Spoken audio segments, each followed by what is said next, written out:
हजरत उमर फारूक वो अजीम सहाबी हैं कि दुनिया में आपका नाम मुबारक उमर है, आसमानों में आपके नाम को फारूक के नाम से पहचाना जाता है।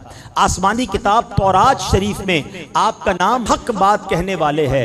इंजील शरीफ में आपका नाम नामे नामी क्या है, काफ़ी, और जन्नत में आपका नाम अक़दस सिराज होगा। सुबहान अल्लाह। नबी पाक अलैहिस्सलाम के ये अजीम सहाबी मक्का मुकर्रमा में पैदा हुए। 40 का अदद इनकी वजह से पूरा हुआ और आपको मुराद रसूल भी कहा जाता है। आपका अदलो इंसाफ बेमिसाल था, इसलिए अदलुल असहाब कहलाते थे। सहाबा में सबसे बढ़कर अदल करने वाले हजरत उमर 63 साल इस दुनिया में तशरीफ फरमा रहे और वो दौर मुसलमानों का सुनहरा दौर था।